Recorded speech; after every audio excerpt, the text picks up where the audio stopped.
Before I came to Islam, my life was really kind of focused on drink, drugs, having fun.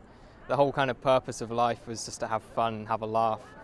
And it's just a way of kind of making your life bearable until you die. I tended to kind of be in a kind of heavy metal crowd, hanging around a lot of people with similar interests, which weren't always the best company to keep. My first experience of seeing Muslims was the 9/11 attacks. I remember I was quite young at the time and I wasn't completely aware of what was going on. In fact, I ran to one of my friends after seeing the news report and I told him that the tourists had declared war in America because I'd never heard of terrorists before. As the war was unfolding and I was seeing more and more about the war in Afghanistan, I started understanding that these people were Muslims and that the Muslims were doing these horrible atrocities across the world. So from that kind of media bombardment, I started getting a strong hatred for Muslims. So much, in fact, I tried to join the army 3 times with the goal of wanting to go over there and kill as many of these people as I could, to do my bit for the country and to make it a bit safer for my family. I thought they were kind of the big evil of the world.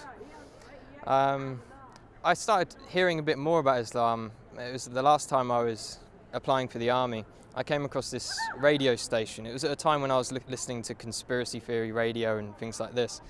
And it was a radio station from the American government called Terror Talk. And it was talking about the life of the Prophet ﷺ.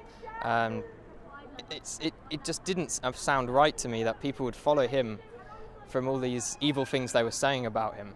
So I started to question what Muslims believed at that time. I was on a spiritual search anyway.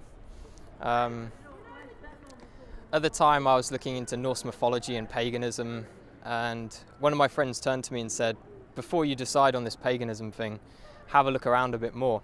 So I came across kind of Muslims on the internet. I think one of the first people I saw on the internet was Baba Ali. And he broke the stereotype of Muslims for me. I was surprised that there was this guy who was funny and he was very laid back. He wasn't with a big beard shouting, kill the kafir and all this kind of stuff. And then I eventually picked up the Quran from my college. When I had it, I actually thought I was picking up a terrorist handbook, and I was a bit worried that MI5 were going to come after me as soon as they saw me take it out of the library. But as soon as I started reading the book, it hit me immediately. And I couldn't stop reading it. It sank deep into my heart. And as I kept continuing through the different surahs, I remember reading about the people in the fire having boiling water to drink, burning their throats. And as I could read this and I was living this awful life, I could feel my throat burning and I could feel kind of how real this thing was and how I had to change. The first day I went to the mosque, I spent all day there reading, and my mum called me in the evening and asked me where had I been all day, and I said I was at a mosque. She's like, what? No, you can't be at a mosque, you're a Christian. Christians don't go to mosques. And she was very, very shocked and thought I was going down a bad path. That was my mum's original reaction. After a while she started to accept it. She'd done a lot of crying. I'm not too sure why she was crying. I think she felt I was rejecting everything she'd taught me. A lot of people say when they find Islam, it's as if they've come home. And that's just the feeling I get. It's as if me in the past wasn't me at all. I was being controlled by something else. Only good things have happened since I've become Muslim. My life is sorted out and I've never had so much going on in my life at one time.